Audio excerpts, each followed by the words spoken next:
What's up, guys? Welcome back to the channel. Boozer here. Thanks for stopping by.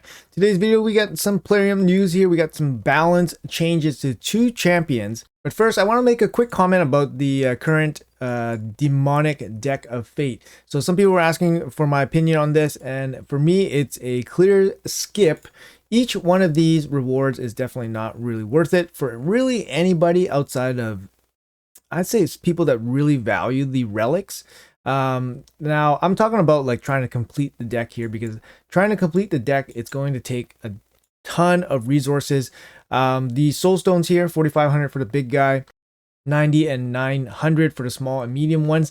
Pretty standard, I guess, at least for the most recent soulstone deck of fates. As for the artifacts, you're looking at about a 1-to-1 ratio between energy and points, between dungeon 20 and hard 10. You're not going to get too much of a spread here. It's probably going to be within a couple percentage. Obviously, dungeon 20 is probably going to be a little bit more efficient in terms of energy, but you're still probably going to be spending about 1 energy per 1 point, which means this entire deck without soul stones is going to cost you 40,000 energy, which is absolutely absurd. So I wouldn't put too much stock into trying to complete it. Just do what you got to do for the next couple of days and scoop up whatever you can. There's going to be a bunch of dungeon tournaments or dungeon events happening, so you're going to be committing energy to those events anyways if you guys are going for a Titan event. So you just kind of buy like a byproduct of just participating in the game. You'll get some deck of fate points and then some flips, and hopefully you guys get some nice rewards that way. Personally speaking, I don't mind if I fully skip the 140 Titan points in here, because I've allotted my skips for this back half week. So no problems if I get even 0 from there. Both my accounts are going to get the 5-star soul for Tholen, or at least they're on pace to do so right now. But anyways, let's talk about the balance changes that are happening right now. I'm going to put them on the screen here. So first we got Diamante or Diamant Coppercoin. Sorry, I always call them Diamante, like there's an E at the end, but it's Diamant Coppercoin. Okay, so he's the Void Legendary from the Ogren tribe. Make this a little bit bigger for you guys. I like that they put the before and after. Sometimes Plarium doesn't give us the before and after, so that it's hard to compare. Okay, so before, so that means it's currently attacks all enemies, increase the duration of all ally buffs by 1 turn. That's pretty good. I mean, it's an A1. Apologies, I had to check if it's an A1 or not. It's not. It's actually the A2 here, so it's the A2.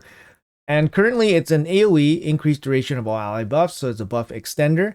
And it fills the turn meter of Diamant by 10%, fills the turn meter by an additional 5% for each buff that had its duration increased. Now, after the bounce change, is going to still attack all enemies. It's going to still extend all buffs, but instead of just being a focused turn meter boost for himself, it's going to be a turn meter fill for the entire team. Now, this is probably, a net benefit. He can be used as a booster now, as opposed to just boosting himself. Now, it seems like the overall boost is not going to be, potentially as big or as impactful on himself, because 20% he can, surpass in his current form, but I much rather prefer a 20% team boost as opposed to just a boost for himself. And then the secondary balance change is a tweak to his passive here. So currently it has a 50% chance to convert debuffs into a buff before it is placed on this champion. So for him, he has some debuff protection. So for example, here it converts decreased attack into increased attack, decreased defense into increased defense, decreased speed, decreased crit rate and crit damage into the positive ones. So after the rework, it's going to have a 50% chance to convert a debuff into a buff before it is placed on an ally. I mean, instead of having protection on himself for debuffs, he now has protection on his allies. This is the first time I'm reading this adjustment, and honestly, this is a nothing burger. Like, why even bother to make these changes on this champion?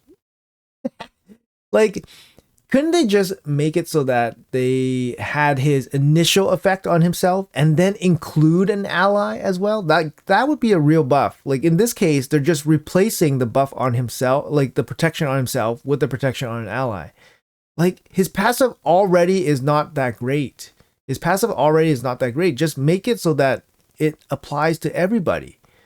I don't get it. And even his A2, like they took away something good for himself potentially, and then they gave it to the whole team. Why not just give it to the whole team in addition to himself? Like make him actually impactful, because these changes honestly is not going to make him is not going to make him like super good or viable. I mean, I guess you could make him a speed booster. I guess he's 112 base speed, and he does have 20% in all battles.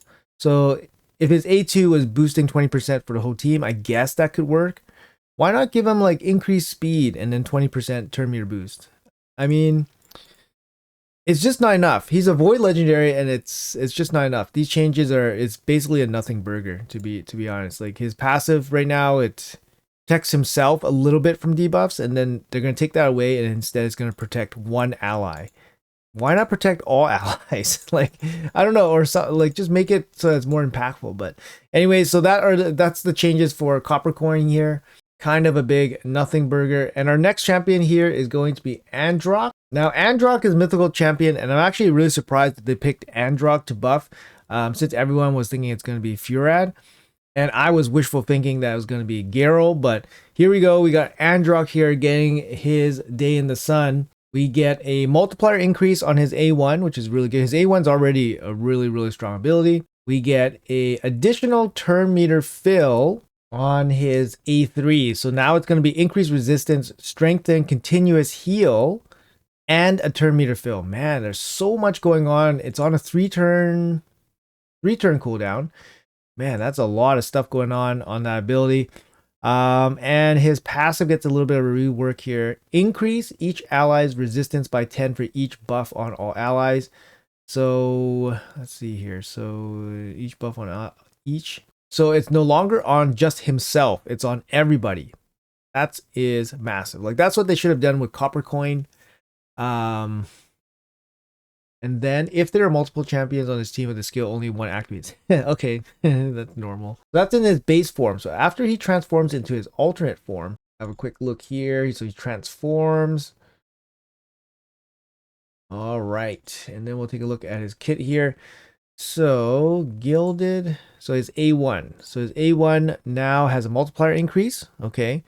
And his Berserker, Breaker, Palisade Breaker is A2. Will now also decrease the turn meter of all enemies by 15% and a multiplier increase as well.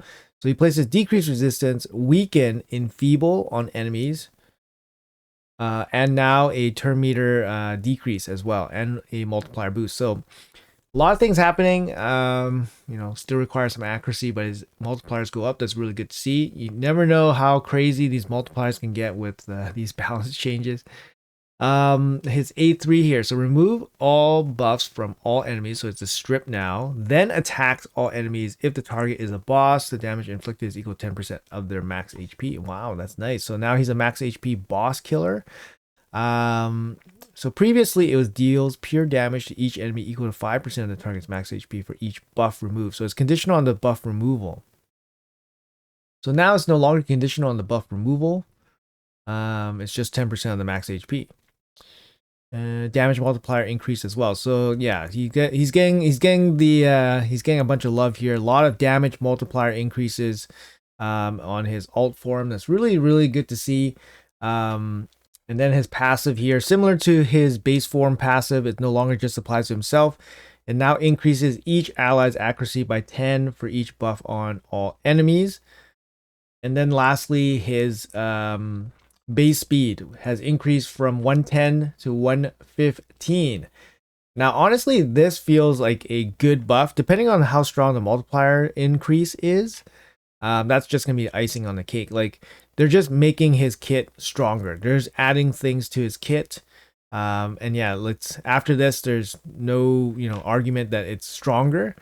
Just how strong will the multiplier increase be for Androc? So that's great. I mean, if you have an Androc there, congratulations, rejoice. Hopefully it's going to be mega impactful for your account.